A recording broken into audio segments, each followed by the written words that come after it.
Hey, it's Frank here with 4D Honeybee, and a bit of an update. It's been a while since I've done a video, and there's a pretty good reason for it. I have suffered a personal setback. So I have had some problems with my eye, as you may be able to see here.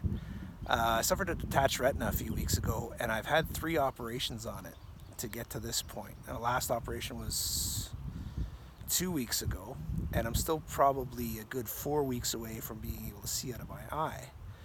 So it's caused me the complication of not being able to tend to my bees because I cannot do much, if any, physical work. I can't do any lifting. I can't do anything that's going to strain my eye or myself. And I've had to basically stay in a face down position for the first 10 days. And just now I've been granted sort of half days of being able to go out and do stuff, but really moderate stuff. So I think this weekend I'm going to have to bring my wife out here maybe and introduce her to beekeeping just to do a few things. And I've still got the wraps on the hives, as you can see. I've got to remove those, but I'm not overly worried about them overheating. As far as temperatures, today's a pretty nice day, but we're reaching a high of 12 degrees Celsius with a low of 7. That's about 54 as the high and 44 for the lows.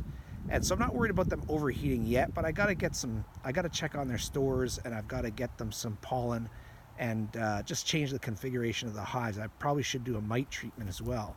Haven't been able to do the autopsy on the one hive that did die, which was my home hive, but I should be able to do that soon. These hives are all alive. You can see the activity here.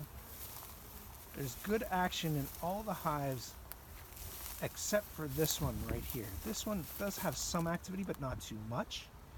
This was my nasty hive, and I was concerned about there being mice in there. Now I checked, and I didn't see any evidence of mice, but I haven't opened the hive yet. Of course, that's what you got to do to know that it's healthy or not. This is my gangbuster hive, which has done amazingly. This is the hive that I split and took home, and that's the home version of this hive is the hive that died.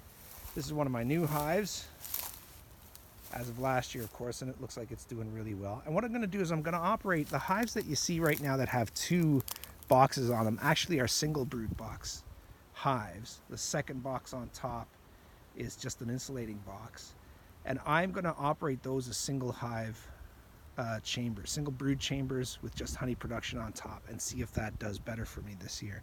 The rest I will operate as doubles and see how it goes. So again, I'm sorry you haven't seen much from me in the way of videos, but that's going to start to change. I'll start, hopefully I'll do a video this weekend of us just summarizing the hives, doing a bit of feeding and such, and hopefully I'll be able to turn the corner personally to be able to get back on my feet again and back in the beekeeping things.